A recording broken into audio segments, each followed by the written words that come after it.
my circumstances were quite unusual in that I fell through the system. So I had a lifetime of I suffered a lifetime, a whole childhood of abuse, left home at 14 and left school. And then when I was 16, my headmistress came and found me. And I was doing great. Actually, I had a little bed sit in New Brighton, and I had 3 jobs. I worked in the bowling alley, and I did, I stacked shelves through the night in the supermarket to earn the money to pay for my flat, and I babysat. So I'd built this little life and this little economy. I was doing fine. And she came and knocked on my bedsit door, and it was a shock. And she sort of talked to me and said, you were the cleverest girl I've ever taught. Who do you think was the cleverest girl in your class? And I came up with the girls who were kind of the swats and did really well in the exams and everything. And she said, no, they're really good academically, but you grasp ideas that they would never understand, and she kind of made me think about my own intelligence. And she said, I just want you to come back to school. All the girls, they've got 6 months till they do their GCSEs, and I know I can get you through your GCSEs in 6 months, but I don't want you to go back to your family. So, you'd have to go into care. I'll give you the night to think about it. So I just thought about it, and she came for me the next day, and I had my stuff packed up, and she took me to social services, and I went into care. So I was 16, but I'd lived really an independent life by the time I got into it. So I had a life of abuse and then lived an independent life, so I was a bit late to save, really. When she took me to the social services, they couldn't find me anywhere because nobody would take a teenage girl. Teenage girls are just like, you don't want a teenage girl. So nobody would take a teenage girl, so they had to put me in lockup for a while, which was a bit traumatic. At the places where people who've committed crimes underage go, and they lock you in a little cell at night, kind of stuff. And then they found me a children's home that took me. And it was kind of, there were things about it that I had great difficulty with.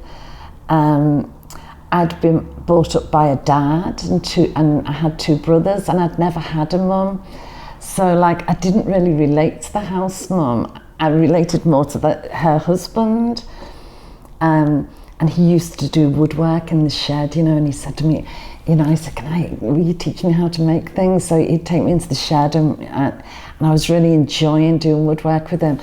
And then one night they were rowing in their bedroom, and the other girls went to listen at the door, and they said, they're rowing about you. I was like, what do you mean they're rowing about me?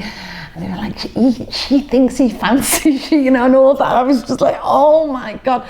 So I had kind of that to contend with, because I was a sort of, pretty vivacious young woman. So it was difficult to fit me into houses, and I was related more to men. And the worst experience that I had there quite early doors, and it was because the house mother didn't like me for those reasons. So they gave me tokens to go and buy. They made me throw away all my clothes, because my clothes were like nightclub clothes. I used to go out and do things. So they felt that they were too grown up for me. So they made me throw away all my clothes, and they gave me tokens to go to a social services shop to buy clothes. And I was like mad on clothes. So it was just like, I was in the shop and everything was horrible. And I remember, in the end, I bought everything in a really tiny size, so it looked all right. So I bought some lad's jeans and a lad's blazer, but in a little size, and so I went to school, and one of the girls in my class said, I really like that jacket, do you want to swap? And she had this jacket on that her mum had made her that I thought was fabulous. So we swapped jackets, and I went home, back to the children's home in the jacket, and the house mum said to me, you don't own those clothes, social services own them, you don't own anything. You've stolen from social services, so unless you go back to school tomorrow and get those clothes back, I'm going to ring the police. So I was just like mortified, because even though I'd had a really abusive upbringing, I'd always had whatever clothes I wanted. That was me, I loved clothes. So they were kind of ripping the final vestiges of what I had. So I went to school the next day. And in my break, I saw the house mother go to the headmistress's office, and I thought, oh God, I'm in so much trouble. And then that night, the headmistress used to take me home to the children's home. So she did a little detour and took me to the beach and said, I want to talk to you, what's happened? And I said, oh, I swapped my jacket. And she said she'd ring the police because I don't own anything. And she said, well, she came to see me today and she said exactly the same stuff to me, that you don't own anything, and da-da-da-da. And when I was a bit upset by it, and I went into the staff room and told the rest of the staff, and they all know how mad you are on clothes, so they put the money together, and here's some money and you can buy your own clothes so that you own it. And the headmistress gave me an envelope full of money that the teachers had all chipped in. So, it's just like, wow. So my problems were to do with who I was by that stage and the things that I loved. And to go into a children's home, it had taken everything from me. So, to take things like my style and my fashion sense and things like that was just like, ugh, it was just really painful to me. But I understand, looking back, I can totally understand how a woman can have difficulty with a very vivacious young girl who's building in the shed with her husband. Do you know what I mean? I totally understand that now. The lady just didn't like me, and I get that now. The next place that I went to, I had the same problem. I was then put into foster. I always got on with my social workers and my teacher, and they went to the same church, so they advertised in the church for foster parents for me. And all the time I was thinking, oh, fucking hell, this is a really bad idea, advertising in the church for foster parents for me, you know what I mean? I knew it was a bad idea. So this really nice Christian couple decided to take me, and they had 2 boys and had always wanted a daughter. So I turned up, and after about half an hour, the lady said to me, will you call me mum? And I was just like, oh God. So I spent my whole time calling her anything, excuse me, rather than call her mum, because my mum had died when I was 5, and I'd never called anyone mum. But she, again, had a similar problem with me, because I got on really well with her husband, and again, it was an issue for her, because I'm a teenage girl, and there's all that going on. So I remember at that place was the first experience of this, but I had about 6 afterwards, where from calling me, please call me mum, I'm your mother now. I went back to the house one day after school, and the social worker was sitting in the living room, and there was no sign of mum. And the social worker had me little bin bag, because they send you place to place with a bin bag full of clothes. And she had my little bin bag packed, and she was saying, I found you somewhere else, you've got to leave here now. They don't want you. I remember just sitting in the chair and saying, but where's mum? And it kind of ran like that then everywhere I went. They'd put up with me for a while, but I was just too myself by then, I was, and it didn't even bother me by the end. I was there for about 6 months, longer than 6 months, because at the end of the school year, when I'd done my O-levels, there was the summer holidays then. So, and I was vaguely the headmistress wanted me to go back and do my A-levels, but I was undecided, so I was, still in the children's homes. I was there for quite a long time, actually. So eventually they found this great couple who the social workers realised that I wasn't going to fit into a family, that it was too late for all that. So they found this really great couple who had a big house in West Kirby, and I went to them as an approved lodgings, so I could more come and go as I wanted. And you know, it was like having a little bed sit in their house kind of thing. But they, once I got into that situation, and they were lecturers at the university, and once I got into that situation, they taught me loads because they were intelligent enough to ask the right questions. You know, so I remember she sussed that I'd never really eaten much food, I'd never really eaten meat. So, you know, she sat me down and said, you know, rather than me make you start eating meat because you've never really eaten it, maybe you should become a vegetarian. And I didn't know what a vegetarian was, so she got me books about vegetarianism, and she introduced me to beans and pulses, and you know, it was so I learned a lot about life from her. You know, I had a really, once I was in the right place, which wasn't a family situation, or I wasn't expected to fit into a family, then I actually did fit in, and I got on great with her kids. And you know, she wasn't jealous of me hanging out with her husband. She was great. And they were fantastic. They were really great people.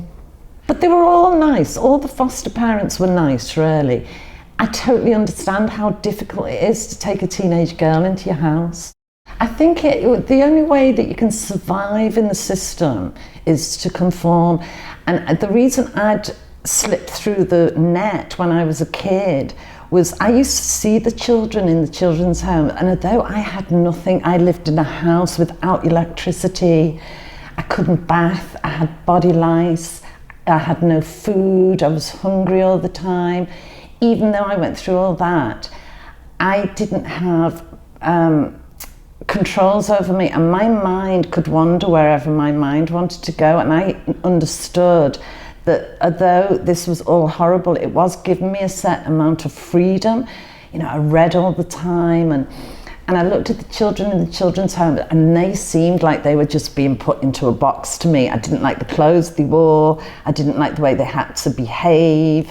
So, you know, that's why I slipped through the net. You know, I just would hide my background so that I didn't have to go into a children's home. So I think there is a certain amount that you do, you know, it is about, it's the only way you can run them, is if the kids are kind of fitting in. And I stayed in the care system, so because the couple who gave me approved lodgings, eventually I was with them for the summer after I'd done my O-levels, and they helped me get a summer job in a shop on Bold Street. And when I was in there, I saw an advert for a full-time job in a hairdresser's called Cut Above the Rest. So I applied for that job, got it. But the social workers and everyone felt that maybe I should still stay in care for a while. So I was in that shop, and I'd shaved my head and was walking around town looking like Jayne Casey looked, and I was still in care. So I used to still go home to, you know, to my foster parents kind of thing. So for me, that little period in the care, it was a very short period in my life, and it didn't have that much impact on it. It gave me a little bit of respite and a chance to think about life a little bit, because I was always in a stressful situation where I was having to survive rather than I had no stepping back, and you know. So it gave me that, it gave me a little bit of time to think. But what it did give me is, for the next 20 years, whenever anyone asked about my family or my background, I just say I came from a children's home, and that stopped all conversation. So I was able to hide my background and what had actually happened to me by just saying I came from a children's home, because that clicks in everyone's head and gives people, oh, okay, you know, she was from a children's home, and it sort of stopped all conversation. So I didn't find it to be something that was detrimental. I actually found it to be useful for me, because I wasn't in a situation where I was able to talk about my background, because I hadn't really worked it out yet.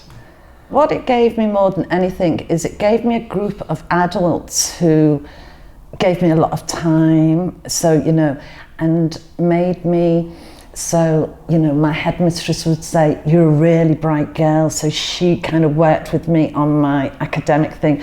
And then my social worker, I remember the first time the social worker said to me, you're really pretty. And I was like, what do you mean? And she said, you think I'm pretty, don't you? And I said, you're gorgeous. And she said, no, you're prettier than me. They used to have to give me things away, you know, away from myself for me to be able to grasp it. So I had a lot of adults who taught me things like that I didn't know, because, you know, I was totally unsocialized. I hadn't really, you know, I didn't know that. I didn't know I was clever. I didn't know, I had intellectual ability. I didn't know I was pretty. I didn't know those things. So it gave me, they gave me more confidence to be able to go forward. I'd had this dad who would always just say, you're a whore, you're a whore, you're a whore, you're an ugly whore, you know, it was all just abuse. Everything was abuse. So they gave me, the adults gave me some confidence to be able to move forward. I was a very lucky girl, and the only thing that I can put it down to is I must have been a really nice girl. You know, like I've spoken to my school friends about it since, and they'd always say, oh, you're always such a laugh, and you were always the one who pushed us further and made us do things. You know, and so I was very lucky. Like, as soon as I got a social worker, she liked me, and she took me to her mother's house when I wasn't getting on in the children's home. So after school then, the headmistress would drop me at my social worker's mother's house, and she was an old lady and had lots of books, and she'd sit me down and I'd do my homework there, and she'd been a teacher and she'd help me with my homework. So I would think I was a girl who was interested in people, and I was friendly and I was nice. So I was very lucky with people. People gave me time and gave me energy. You know, they saw something that made them want to help me. It was quite nice being in a children's home, because there was an equality. You know, there was a group of kids and you were all in the shit together. And it was quite nice, and, you know, you became quite good friends. In the once you go into foster care, you're in somebody else's family then, and it's a little bit more repressive. The children's home, there is an equality about it, you know. But no, I never ever saw the kids again. I was very fast at moving on. I didn't have, you know, I was going somewhere. I was never gonna stick around anywhere. I'm friends with some of my foster parents now on Facebook, but I never took the time to go back and thank them. Even the headmistress that helped me, I never took the time to go back and thank her, because I was always on the move. I was always going somewhere, you know. I did give interviews later on where I'd always talk about it, and I hope that maybe somebody told her, you know, that James, you know, spoke about you. But, you know, I do regret that, but I was just on the move. Real life for a kid after the care system is just so hard. I can't begin to tell you.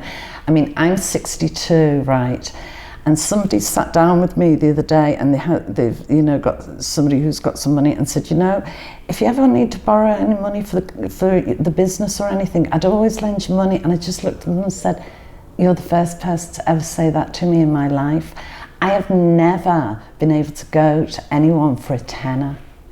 You know, like, if I didn't have food in, I didn't have food in. That's life for a kid after care. It's really, really hard. People don't help you.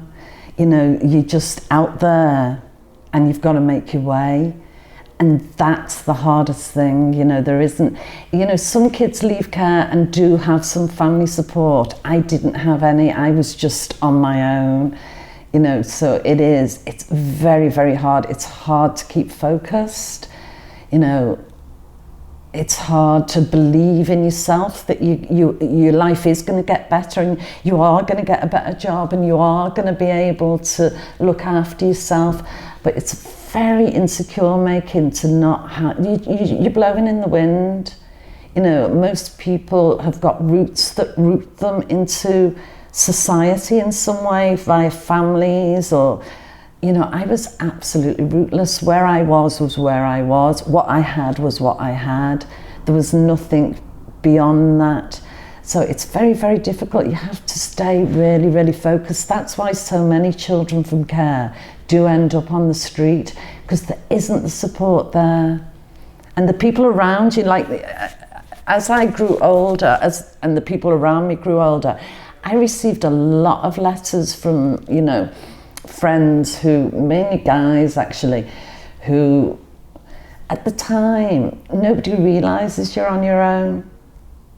So, you know, they just don't realise. So they're treating you in the rough and tumble way that they're treating everyone, without ever thinking, oh God, she's got no one to go home to cry to, or there's nobody who can help you in any way, or she's on her own at Christmas. You know, because you're with your contemporaries and they don't grasp those things. If you're lucky, there'll be a mum who'll grasp it and maybe help you a little bit. But I was the kind of girl that all my friends' mothers hated me. We were laughing about it the other day, you know, they all went on to be really, really famous, and then the mums kind of went, oh, okay, well maybe she did, you know. But all the mums hated me. I was the girl that you didn't want your kids hanging out with, you know. I did meet, I was very, very lucky in that Eugene Lang, who was, I met him, and his mum was a foster mother. So she understood my situation, and I remember Eugene knocking on my door on Christmas Day and saying, you've got to come to my mum's for dinner. And I was like, I don't want to, I'm fine, I'm absolutely fine on my own, I always do it on my own. And he was like, look, you've got to open the door then and let me in, because I cannot go home without you. You know, I'm going to have to sit here all Christmas Day because my ma will go mad if I go home without you. So, you know, that was the first time that I went to somebody's house and had Christmas there, you know. So if you're lucky, one of your friends' mums might show an understanding of your situation, but your contemporaries around you, they just don't grasp it, you know. It's so alien to them that a kid could be there on their own without any support. They don't think about it.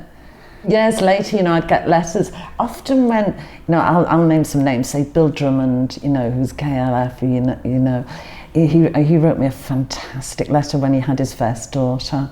You know, and he was like, I've just got to write this letter, it's karmic. I'm terrified that my daughter would grow up and get treated the way we treated you. You know, and he was like, we just sexually harassed you from dawn to dusk, and you were on your own. And you had to fight us off on your own, and you didn't have any support whatsoever, you know. So as people grew up, then they'd write to me or make that contact with me and say, God, we're really sorry about that. We never really thought about it. But it's just the way it is. Young people don't think about that somebody could be so alone in the world. It's very hard making a life for yourself when you've got nothing to fall back on.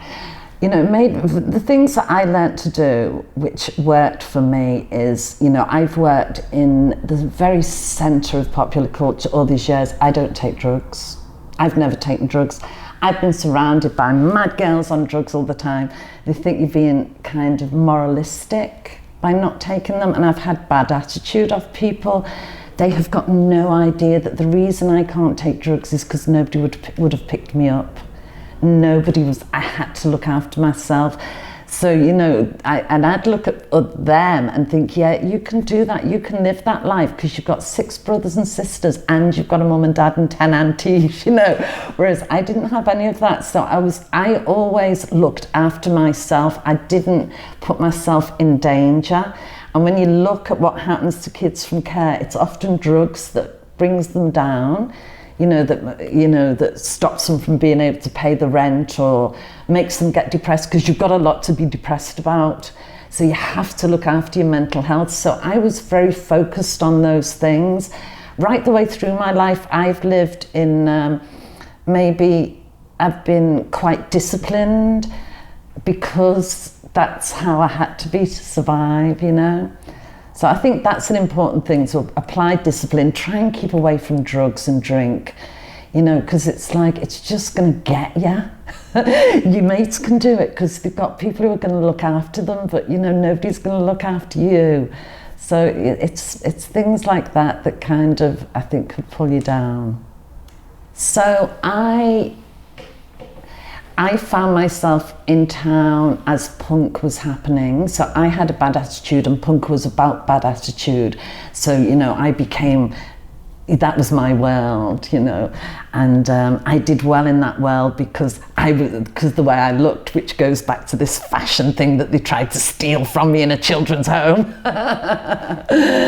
So I kind of got into bands and toured around Europe a lot and saw a lot of things, and then I'd seen a lot of great arts and art centres and music centres when I was abroad.